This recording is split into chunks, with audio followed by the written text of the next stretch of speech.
Originating in Japan, anime as we know it today first appeared in the 1950s, making its American debut in the 60s. Within a few years, anime found success in the US market following the release of Astro Boy. But it wasn't until the 1990s and early 2000s when anime cements itself in American culture, with programming blocks on television. They were shoving anime literally down our throats as kids. Meet Cheyenne Uulu, known as Cheyenne the Geek. She's currently the host of Anime Club on Amazon Prime Video. She's also a 90s kid, so I grew up in the age of like Kids WB, which aired the English dub versions of Pokemon, and Yu-Gi-Oh! Fox Kids had One Piece. And the most notable block, Cartoon Network's Toonami. It introduced cult favorites like Naruto, Dragon Ball Z, and Sailor Moon. And you know, when you're around older cousins, they take the remote from you and you're watching whatever they're watching. So they threw on Cowboy Bebop. And it was Toonami, and it was late at night. You know, we were staying up late, and I just hear like ding ding ding ding ding ding ding ding ding ding ding ding, and like the animations, you weren't seeing that anywhere else. While Pokemon may be the highest-grossing media franchise in history, Dragon Ball Z is arguably the most popular anime in the Black community, especially among hip-hop artists. Whip like a fireball, call it Goku. This is how you know the brand is strong with me. I love Dragon Ball Z so much. Like, imagine this like Nigerian woman just say, "Oh, so you're watching Goku and Gakon again? You're watching it again?" I'm just like, "Yes, mom. This is this is Goku and Gakon." I don't know who Gakon is, but she does, so that's all that matters. See, Toonami's audience was overwhelmingly kids of color. It capitalized on this by using hip-hop and drum and bass instrumentals in its promos. This made the channel stand out from other kids' networks.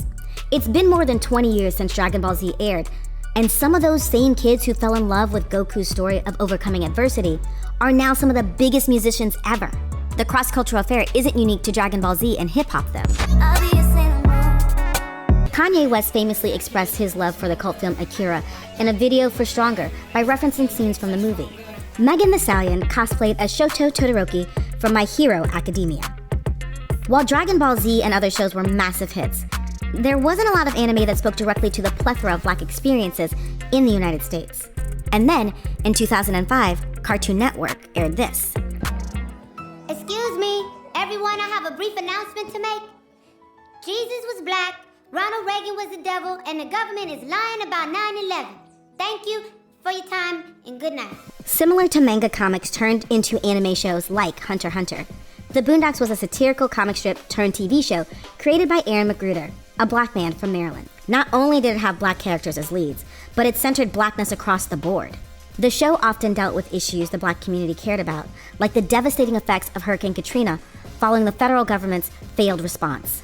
During its time, The Boondocks was one of the only animated shows that commented on Black culture from a critical Black perspective and highlighted the complexity of the Black experience in America. This is America. My president is black and my Lambo is blue.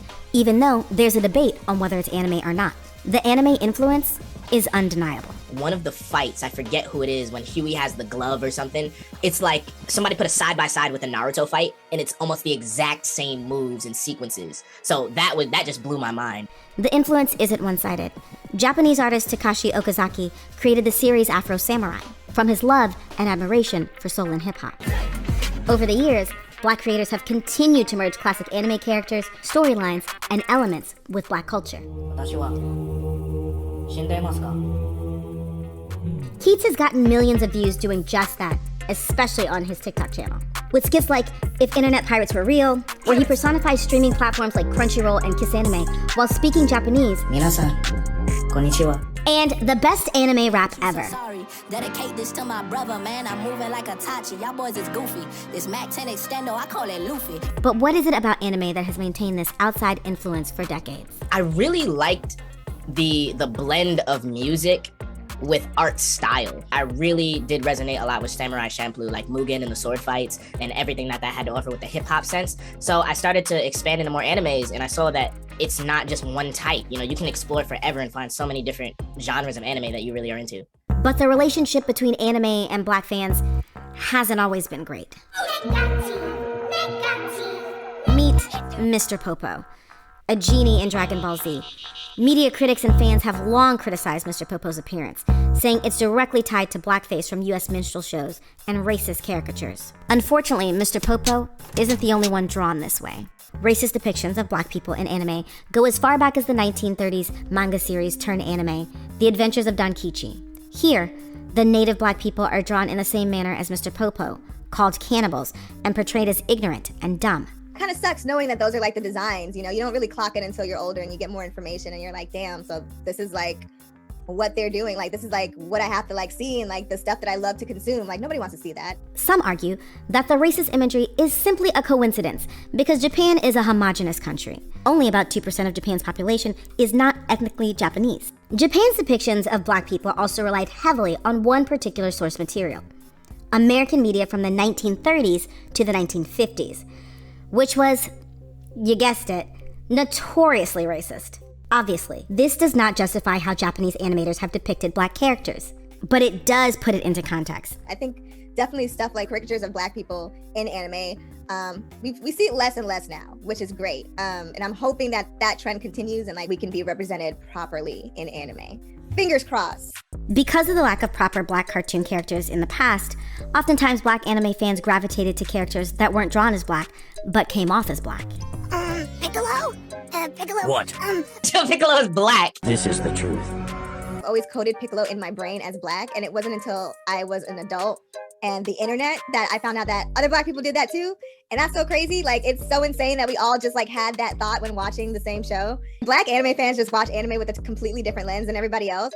Although anime still has room for improvement, there has been progress.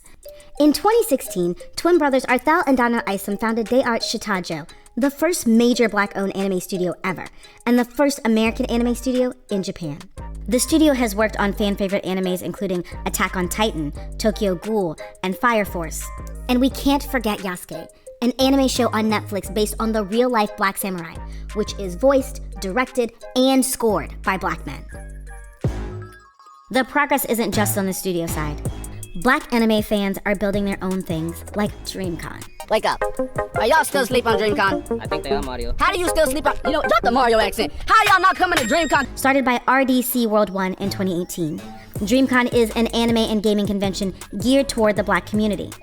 Over the years, thousands of people have attended the convention, decked out in their favorite anime costumes and apparel. That was absolutely amazing. So I wanted to go to the anime convention. I pulled up and we had a great time, an amazing time. One of the best moments of my life. Crazy. We're out here creating our own anime. Like, you can't deny us in this fandom. We're out here and, you know, we're gonna be out here for a while. So it's time to give us the respect that we're due.